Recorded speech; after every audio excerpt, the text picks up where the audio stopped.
வணக்கங்க. வணக்கம். இந்த கோயில்ல என்னென்ன சாமி இருக்குங்க, அதை பத்தி சொல்லுங்க. இந்த கோவில்ல நம்ம முழுமுதல் கணபதி, நம்ம கணபதி இருக்காரு, மந்திர கணபதினு பேரு. சரிங்களா? நம்ம கோவில்ல முதல் தெய்வம் மந்திர கணபதி.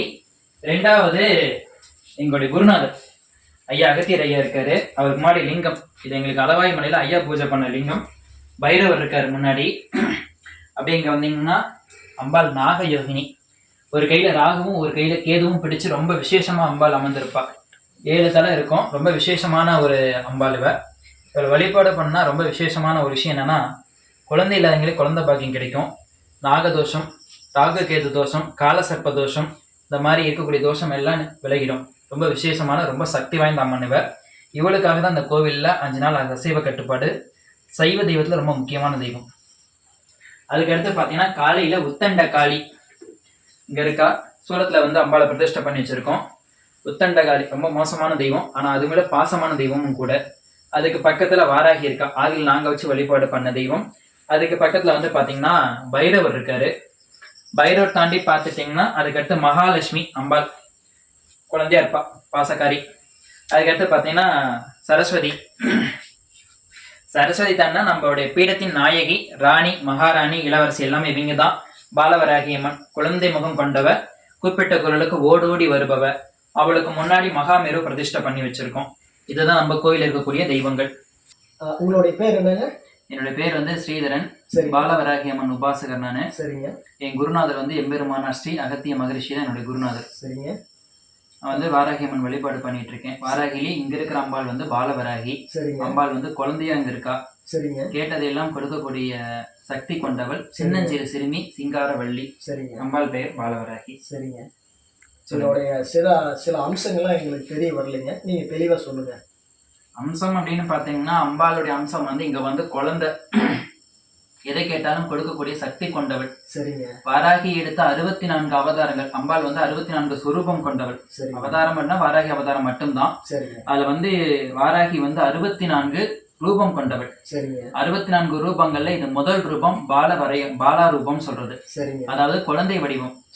அம்பாள் இங்க குழந்தையா இருக்கா. பாலவராகின்ற திருநாமம். கேட்டதை கொடுப்பவள். பக்தருடைய கோரிக்கை நிறைவேற்றி வைப்பவள். என்ன கோரிக்கைக்காக வரீங்களோ அதுக்கு நிறைவேற்றி வச்சிருவா.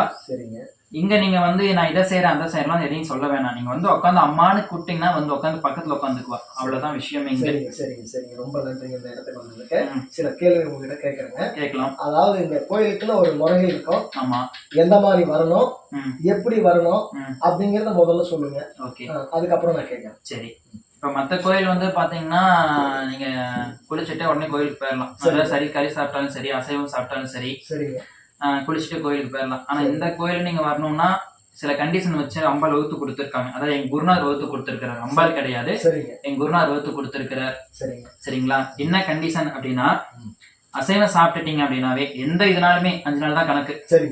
அசைவம் சாப்பிட்டாலும் சரி, வீட்டுல இறந்துட்டாங்க அப்படின்னாலும், இல்ல நான் டெத்துக்கு போயிட்டு வந்துட்டேன், இறப்பு வீட்டுக்கு போயிட்டு வந்துட்டேன் அப்படின்னாலும் 5 நாள் தான் கணக்கு. அசைவம் சாப்பிட்டா 5 நாள் கணக்கு. அதே மாதிரி இறப்பு, அப்பா இருந்துட்டாங்க, அம்மா இருந்துட்டாங்க, 3 மாசம் தீட்டு, 1 வருஷம் தீட்டு நான் கோயிலுக்கு போகக்கூடாது அப்படிலாம் கிடையாது. இங்க 5 நாள் முடிஞ்சிருச்சு, அதாவது அப்பா இருந்து உங்க காரியம் திதி கொடுத்துட்டீங்க அப்படின்னா 5 நாள் கணக்கு. 5 நாள் முடிஞ்சு நீங்க 3 எண்ணெய் கூட்டியோ ஒரு 5 எண்ணெய் கூட்டியோ தண்ணி ஊற்றிட்டு நீங்க நேரம் கோயிலுக்கு வந்துடலாம். இங்க அந்த விதியெல்லாம் கிடையாது. 1 வருஷம் தீட்டுங்கிற பிச்சு இங்க இடம் கிடையாது. இதனால 5 நாள் தான் இங்க கணக்கு. 5 நாள் முடிச்சா நேரம் நீங்க அந்த சாமியை பார்த்துட்டு தர்ஷனம் பண்ணிட்டு அம்பாள் பார்த்துட்டு நீங்க போகலாம். இதுதான் இங்க விதி.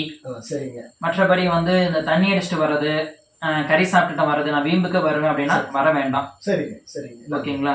சொல்றது நல்லதுதான். அடுத்த கேள்வி கேட்கலாம். அதாவது இதை சொல்லி முடிச்சிட்டீங்க. ஆமா. இதனுடைய சிறப்பு அம்சங்கள்லாம் நிறைய இருக்கும். ஆமா. அதாவது ஒவ்வொரு நாள் எப்படி பூஜைங்க, எந்தெந்த மாதிரி பௌர்ணமி, அமாவாசை, இந்த மாதிரி ஒவ்வொரு முக்கியமான நாள் ஒரு முக்கியமான பூஜைகள்லாம் இருக்கும். ஆமா. அதை பத்தி ஒவ்வொன்றா சொல்லுங்க. எங்களுடைய சொல்லக்கூடாது, இது பொதுவானது, மக்களுடையது. அதனால இந்த பாலவராகி அம்மனுடைய பீடத்துல பூஜை அப்படின்றது எப்போதுமே உச்சிக்கால பூஜைன்னு ஒரு பூஜை நடந்துட்டு இருக்கும். எப்பவுமே அம்பாளி செய்யக்கூடிய உச்சிக்கால பூஜை அது பொதுவாக நடக்கக்கூடியது. மற்ற நேரத்துல தேய்பிரை பஞ்சமியில இங்க அம்பாளுக்கு விசேஷமா யாகங்கள், அதாவது வேள்வி முறை செஞ்சு அம்பாளுக்கு அபிஷேகம் இதெல்லாம் நடக்கும். அதே மாதிரி எங்களுடைய குருநாதர் எம்பெருமானார் அகத்திய மகரிஷிக்கு ஆயில நட்சத்திர பூஜை நடக்கும், அபிஷேகம் இதெல்லாம் நடக்கும். சரிங்க. மார்கழி மாசத்துல வரக்கூடிய ஆயில நட்சத்திரத்துல அவருடைய ஜென்ம நட்சத்திர திருநாள் அன்னைக்கு வரும். சரிங்க. அன்னைக்கு அவருக்கு குரு பூஜை ரொம்ப விசேஷமா பண்ணுவோம். 108 மூலிகை போட்டு ரொம்ப விசேஷமா பண்ணுவோம். சரிங்க. பல அம்சங்கள், பல பூஜைகள் நடக்கும் இந்த இடத்துல. மனம் ஒன்றி இறைவனோட அருள் வேணும் வரவங்களுக்கு அந்த பூஜை எங்களுக்கு பலன் கொடுக்கும். சரிங்க. அதாவது எனக்கு அம்பாள் வேணும் அப்படின்னு சொல்லி வேண்டி அம்பாளோட அருளை வேண்டி வரவங்களுக்கு கண்டிப்பா அது வந்து பலன் கொடுக்கும். சிலர் ஆசைக்கு வரீங்க, சிலர் வந்து பெண் தேடி பொருள் தேடி நிறைய பேர் வரீங்க. அம்பாளை தேடி வந்தீங்கன்னா கண்டிப்பா உங்களுக்கு எல்லாமே கிடைக்கும். சரிங்க. இதெல்லாம் தேடி வந்தீங்கன்னா அது கிடைக்காது. அதுதான் இங்க இருக்கிற சூட்சமும். சரிங்க. சரி, அது நல்லதுங்க. அதே மாதிரியே இந்த இடத்துக்கு வர்றதுன்னா ஒரு விரதம் இருந்து வரலாங்களா, இல்ல ஓரளவுக்கு நார்மலாவே வரலாம்? இல்ல, நான் முன்னாடியே சொன்னதான் 5 நாள் வந்து அந்த அசைவ முறையெல்லாம் கட்டுப்பாடு எதுவுமே இல்லாம 5 நாள் விரதம், அந்த விரத முறையே வச்சுக்கோங்க. அசைவம் சாப்பிட்டா 5 நாள் விரதம் இருந்து வந்தீங்கன்னா அந்த அதையும் தாண்டி ஒரு இடத்துக்கு இந்த இடத்துக்கு வரணும்னு வச்சுக்கோங்க. ஆமா, உனக்கு இருந்துட்டு நான் ஒரு 5 நாள் விரதம் இருந்து வரேங்க, ஒரு பலன் நிறைய கிடைக்குமா? கண்டிப்பா கிடைக்கும். அப்படிங்கிற ஒரு அர்த்தத்துல நான் கேட்கிறேன். கண்டிப்பா நீங்க விரதம் என்னன்னா விரதத்துக்கு வீண் போகாது. நீங்க விரதம் அதுக்கோசரம் கேட்கிறேன். ஆமா, ஓகே. நார்மலா வரத சொன்னீங்க, ஒரு 7 நாள் ஒரு 5 நாள் அம்பாளுக்காக நான் வந்து ஒரு விரதம் இருந்து வர்றேன், அதுக்குண்டான பலன் கிடைக்குங்க? கண்டிப்பா கிடைக்கும். அதாவது விரதம் அப்படின்னு இருந்தனாவே 5 நாள்லாம் தேவை. ஒரு நாள் விரதம் இருந்து வந்தாவே அதுக்கான பலன் அம்பாள் கொடுத்துருவா. கூப்பிட்ட குரலுக்கு ஓடோடி வருகின்ற சக்தியில இவள் ஒருத்தி. இங்க இருக்கிற அம்பாள் வந்து குழந்தை மனம் கொண்டவள், குழந்தைத்தனமானவள். அதனால இங்க இருக்கிறவ குழந்தைதான். அதனால நம்ம குழந்தை எப்படி அன்போட கூப்பிட்டோம் அந்த மாதிரி ஓடி வந்துருவா. அதனால ஒரு நாள் விரதம் இருந்தாலும் 5 நாள் விரதம் இருந்தாலும் அதுக்கு உண்டான பலன் அம்பாள் கண்டிப்பா கொடுத்துருவா. அதுல எந்த வித மாற்றமும் கிடையாது. தெரிஞ்சுக்கிறதுக்காக தான் கேட்கிறேன். சரி, அடுத்தது என்னன்னு கேக்குறீங்களா?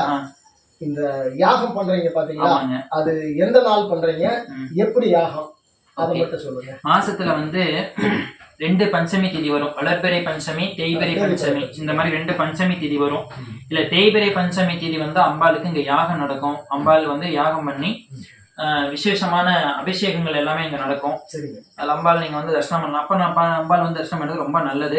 இந்த மாதிரி டைம்ல யாகம் நடக்கும். மாசத்துல ஒரு நாள், அது தேய்பிறை பஞ்சமி தேதி அன்னைக்கு யாகம் நடக்குங்க. சரிங்க, நல்லது. சரிங்க, அதெல்லாம் தெரிஞ்சுக்கலாம்னு கேட்டேங்க. மத்த விசேஷமான நாள்களுக்கும் இதுக்குன்னு ஒரு சிறப்பான ஒரு நாள் வச்சிருப்பு இல்லைங்களா? அது எந்த மாதிரி நாள் வருங்க? இந்த சிறப்பான நாள்லாம் ஒண்ணுமே இல்ல. சரி, அம்பாளுக்கு அப்படிங்கிற பொழுது இந்த நாள் தான் அம்பாளுக்கு வந்த நாள் தான் கிடையாது. அவளுக்கு எல்லா நாளும் அவள் நாள் தான், ஒன்னா நாள் தான். ஏன்னா எல்லாமே அவ படைச்சதுதான். வாரத்துல எப்படி 7 நாளும், ஆமா, வாரத்துல வந்து 7 நாளும் 7 நாளுங்கிறது அவ படைச்சதுதான். இதுல வந்து அவளுக்குரிய நாள்ல எதுவுமே கிடையாது. நாமளா பார்த்து வகுத்துக்கிட்டத்தானே வெளிய விசேஷமான நாள்லாம் ஒண்ணுமே கிடையாது. அவளுக்கு உண்டான திதி அப்படிங்கிற பொழுது பஞ்சமி திதி, அவ்வளவுதான். ஓகேங்களா? என்ன விஷயத்துக்காக நீங்க கேக்குறீங்கன்னா அந்த விஷயத்த அந்த கிழமை, அவ்வளவுதான். ஏன்னா சில விஷயங்கள் வந்து சில பேர் வந்து எப்படி முக்கியமான ஏதாவது நாள் வருங்களா, அது முக்கியமான விசேஷங்கள், அதுக்காக கேட்டேன். எனக்கு நான் வந்து பூமி வாங்கணும் அப்படின்னா நீங்க செவ்வாய்க்கிழமை வழிபாடு பண்ணிக்கலாம். பொன் பொருள் நகை இதெல்லாம் சேரணும்னா புதன்கிழமை வழிபாடு பண்ணிக்கலாம். கேள்வி ஞானம், கல்வி ஞானம் இதெல்லாம் கிடைக்குன்னா வியாழக்கிழமை. இந்த மாதிரி கிழமைக்கு உண்டான பலன் தான் வழியே. அவளுக்கு வந்து நீங்க வழிபாடு பண்றதுக்கு நேரம், காலம், திதி இதெல்லாம் எதுவுமே கிடையாது. எப்ப வேணாலும் கூப்பிட்டு வந்துருவா. குழந்தை அவ்வளவுதான விஷயம் வழியே. மற்றபடி வேற ஒண்ணுமே இதுல வந்து விசேஷ நாள்லாம் ஒண்ணுமே இல்ல. சரிங்க, நல்லது.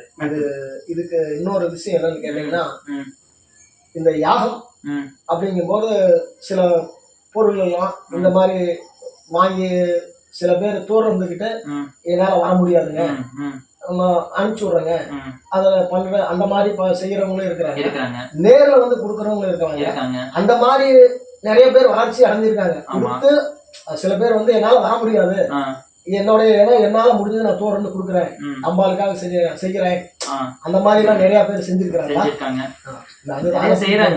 அதுதான் கேக்குறேன். முகம் காட்டாம, முகம் தெரியாம முகம் காட்டாம நான் இருக்கிறேன், அனுப்புறேன், அந்த மாதிரி செய்யறவங்களும் அவங்களுக்கு என்ன அப்படின்னா, நான் வந்து எனக்கு வந்து வேலை இருக்கு, அந்த மாதிரி பயன் அடைஞ்சவங்களும் நிறைய பேர் இருக்காங்க. அதை பத்தி சேர்த்த சொல்லுங்க. என்னன்னா, நம்ம பாலவராகி அம்மனுடைய எடுத்துட்டீங்கன்னாவே டெய்லியும் வீட்டுல நீங்க விளக்கேற்றி வச்சு அம்மா பாலவராகி அப்படின்னு சொல்லி கும்பிட்டாவே அம்பாள் வந்து உட்காந்துருவா. சரிங்களா? 2வது விஷயம் வந்து இங்க நடக்கக்கூடிய பூஜைக்கு எங்களால வந்து கலந்துக்க முடியல சுவாமி, எங்களுக்கு வந்து நாங்க வந்து பணம் அனுப்பிடுறோம், அந்த பூஜைக்கு எங்களால வந்து கலந்துக்க முடியல, பணம் அனுப்பிடுறோம், அதுக்கு உண்டான பலன் எங்களுக்கு கிடைக்கணும், அம்பாள்கிட்ட வந்து பிரார்த்தனை வைங்க அப்படின்னு சொல்லி நிறைய பேர் கேட்பாங்க. அவங்களுக்கு நான் சொல்ற விஷயம் என்னன்னா, இப்ப நீங்க பூஜை நடக்குது, ஒரு யாகம் நடக்குது அப்படின்னா உங்களால யாருக்கு வந்து கலந்துக்க முடியல, அந்த டைம் வந்து யாக டைம் நாங்க சொல்லிடுவோம் முன்னாடியே. சொல்லுங்க. அவங்க அந்த டைம் யாகம் பண்ணுவோம்னு சொல்லிடுவோம். அந்த ஒரு டைம்ல நீங்க வந்து வீட்டுல வந்து உட்காந்து ஒரு 10 நிமிஷமோ 5 நிமிஷமோ ஒரு தீபம் ஏற்றி வச்சு, அதுக்கு இந்த வழிபாடு. ஆமா, அம்மா பால வராகி அப்படின்னு சொல்லி நீங்க ஒரு 9 முறையோ 3 முறையோ அம்பாளுடைய திருநாமத்தை 3 முறையோ அங்கிருந்தே உச்சரிச்சீங்கன்னா அதோடைய பலன் உங்களுக்கு கிடைக்கிறது இல்லையா, அம்பாளுடைய அருள் பூர்ணமா கிடைச்சிடும். சரிங்க. எளிமையான முறை இதெல்லாம். அதுதாங்க. ஏன்னா ஒரு சிலர் வந்து இப்ப வர முடியாத சூழ்நிலையில தூரம் இருப்பாங்க. கண்டிப்பா. அதுக்கு அந்த மாதிரி இருக்கிற சுச்சுவேஷனுக்கு தெரிஞ்ச மாதிரி அதுக்காக கேட்டாங்க. இதுதான் வழிபாடு. சரி, ரைட்டு. அதே மாதிரியே வேற விசேஷங்கள் மத்தபடி அம்பாளுக்கு வேற பௌர்ணமி அமாவாசை தாண்டி ஏதாவது அந்த மாதிரி எல்லாம்? கண்டிப்பா. இப்ப வந்து இங்க இருக்கக்கூடிய பாலவராகி அம்மனுக்கு வருஷத்துல ஒரு 2 விசேஷம் நாங்க வந்து சிறப்பா பண்ணிட்டு இருக்கோம். சரிங்க. ஒண்ணு சொல்லுங்களேன். கண்டிப்பா சொல்லலாம். கண்டிப்பா முதல் விஷயம் வந்து என்ன அப்படின்னு பாத்தீங்கன்னா, அது ஐப்பசி மாசத்துல வரக்கூடிய பௌர்ணமி திதி அன்னாபிஷேகம். எல்லா ஆலயத்திலயும் வந்து சிவபெருமானுக்கு மட்டும்தான் அன்னாபிஷேகம் பண்ணுவாங்க. சரிங்க. ஆனா நம்ம பாலவராகி அம்மன் பீடத்துல பாலவராகிக்கு அன்னாபிஷேகம் பண்ணிட்டு இருக்கோம். 9வது ஆண்டு. இந்த ஐப்பசி மாசம் வந்து 9வது ஆண்டு பண்றோம். சரிங்க. ஏன் என்ன காலத்துல அம்பாளுக்கு இங்க வந்து அன்னாபிஷேகம் பண்றோம்னா, அம்பாள் வந்து அன்னபூரணியா இருக்கா. எங்களுக்கு வாழ்க்கையில இருக்கக்கூடிய பசிக்கும் இருக்கக்கூடிய பஞ்சத்துக்கும் போக்கி எங்களுக்கு நல்ல ஒரு உணவு தானம் எல்லாம் கொடுக்கணும் கேட்கணும் அப்படிங்கிறதுக்காக தான் இங்க இருக்க அம்பாளுக்கு வந்து நாங்க வந்து அன்னைக்கு ஒரு நாள் நாங்க அன்னபூரணியா வராகி வந்து அன்னபூரணியா பார்த்து காட்சி அளிச்சு நாங்க இந்த அன்னாபிஷேகம் நாங்க பண்றோம் மக்களுக்கு. ஆமா, அது ஒரு முக்கியமான ஒரு விஷயம். 2வது விஷயம் வந்து ஆடி மாசத்துல வரக்கூடிய ஆஷாட நவராத்திரி முடிஞ்சு அதுக்கடுத்து வரக்கூடிய ஏகாதசி திதியில எங்க அம்பாளுக்கு வந்து திருக்கல்யாண உற்சவம் ரொம்ப விசேஷமா நடக்கும். சரிங்க. கேதார பைரவ லிங்கேஸ்வர சுவாமின்னு சொல்லி சிவபெருமானோட திருநாமம், அம்பாள் வந்து பாலவராகி, இவங்க 2 பேத்துக்கும் திருக்கல்யாண விசேஷம் ரொம்ப விமர்சனம் நடக்கும். முதல் நாள் நைட்டு 108 வலம்புரி சங்க வச்சு யாகம் வேள்வி எல்லாம் சிறப்பான முறையில் நடந்து, அடுத்த நாள் காலையில வெள்ளிக்கிழமை காலையில வரலட்சுமி நோன்பு திதி அன்னையில இந்த திருக்கல்யாணம் நடக்கும். இந்த 2 விசேஷம் இங்க ரொம்ப சிறப்பான முறையில் நடந்துட்டு இருக்கு. சரிங்க. அதுக்கு எல்லாத்தையும் கூப்பிடுற மாதிரி எல்லாருமே ஓரளவுக்கு எல்லாமே கூப்பிடுறாங்க. எப்படி இருந்தாலும் ஆதரவு காட்டுறாங்க இல்லைங்க. மக்கள் வெளியூர் மக்கள் இருந்தாலும் அந்த ஒரு விசேஷத்தை எல்லாத்தையும் வெளிப்படையா சொன்னாதான் வருவாங்க. கண்டிப்பா. அன்னைக்கு வந்து நாங்க எல்லாத்தையும் அழைப்பு கொடுப்போம். எல்லாரும் வந்து கலந்துக்குவாங்க. சரிங்க. எல்லாரும் வந்து அம்பாளோட அருள் வாங்கிட்டு போவாங்க. சரிங்க. ரொம்ப சந்தோஷங்க. இந்த சாமியினுடைய ஒரு சிறப்பு அம்சங்கள் ஒவ்வொருனுடைய அதனுடைய வரலாறு சொல்றீங்க.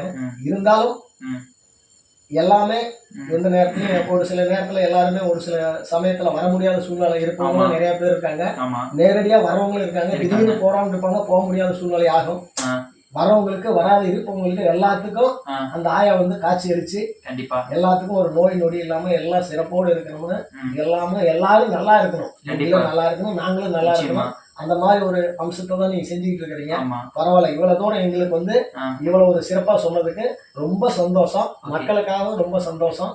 நீங்க அடுத்த முறை உங்களை சந்திக்கும் போது இன்னும் வேற வித்தியாசத்தோட உங்களை நான் சந்திக்கிறேன். ரொம்ப சந்தோஷம். ரொம்ப நன்றிங்க. ஓகே. அடுத்தது வந்து இந்த கோவில் எங்க இருக்கு அப்படின்னு பாத்தீங்கன்னா, நாமக்கல் மாவட்டம் புதன் சந்தை அப்படின்னு சொல்லக்கூடிய இடத்துல அருகில இருக்கக்கூடிய நைனாமலை அடிவாரம் அப்படின்ற இடத்துலதான் இந்த பாலவராகி அம்மனுடைய கோவில் அமைஞ்சிருக்கு. அம்பாள் வந்து இங்க குழந்தையா இருக்கா. பாலவராகி பீடம் மாதங்க முனிவர் குடில் அப்படின்னு பேர். குடிலுக்கு வந்து மாதங்க முனிவர் குடில். அம்பாள் வந்து குழந்தையா இருக்கனால அம்பாளுடைய அப்பா பெயர் வந்து மாதங்க மகரிஷின்னு பேர். சரிங்க. அவருடைய இடத்துலதான் அம்பாள் குடியிருக்கனால அதனால குடிலுக்கு பேரே மாதங்க முனிவர் குடில் தான் பேர் சொல்லாமல் சூட்டியிருக்கோம். நைனாமலை அடிவாரத்துல நம்ம கோயில் அமைஞ்சிருக்கு. யாராவது வரணும், அம்பாள் நாங்க பார்க்க வரணும், தரிசனம் பண்ண வரணும், எனக்கு இடம் தெரியல அப்படின்னா நீங்க எனக்கு தொடர்பு கொள்ளலாம். நம்பரும் தரோம். அதே மாதிரி வேற யாராவது வரீங்க, நான் ஃபோன் வசதியில் இல்லை சாமி, எனக்கு ஃபோன் பண்ண தெரியாது, நான் வரேன், எனக்கு எப்படி வரணும்னு தெரியல அப்படின்னீங்கன்னா நேராக நீங்கள் ஒன்றும் இல்லை, அடிவாரம் வந்துருக்கு. நைனாமலை அடிவாரம் வந்துட்டு இங்கே வாராகி அம்மன் கோவில் எங்கே இருக்குன்னு கேட்டால் எல்லாருமே சொல்லுவாங்க. யாரு வேணாலும் நமக்கு தெரியும். ஏன்னா இப்போ அம்பாளுடைய கோவில் இங்கே லோக்கல் எல்லாத்துக்குமே தெரியும்.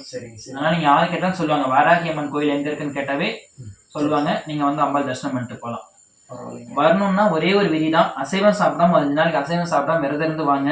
உடலும் உள்ளமும் தூய்மையினே இறைவன் உங்கள் பக்கம் இருந்து அருள் புரிவான். மனதில் 1000 அழுக்கை வைத்துக் கொண்டால் ஆண்டவனும் அருகில் வர அஞ்சுவான். இதுதான் நம்ம கோட்பாடு. சரிங்களா? அதனால உடலும் உள்ளமும் ரொம்ப தூய்மையா இருக்கணும் அப்படிங்கிற ஒரு விஷயத்துல தான் நாம இந்த விஷயத்த பண்ணிட்டு இருக்கிறோம். நீங்க இது 2 தூய்மையா வந்தீங்கன்னா ஆண்டவன் உங்க பக்கத்துல உட்காந்துக்குவாங்க. நீங்க யார்ட்டையுமே கையேந்தனுங்கிறதே கிடையாது.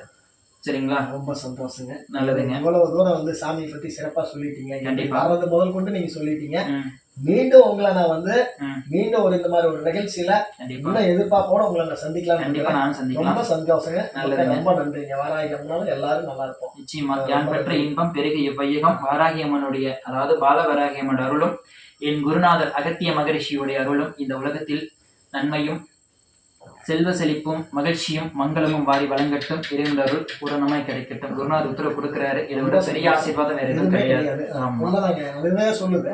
ஒரு நல்லதுதான். கண்டிப்பா. சரிங்க. சரி, மீண்டும் சந்திப்போங்க. சந்திக்கலாம். நல்லது. ரொம்ப நன்றி.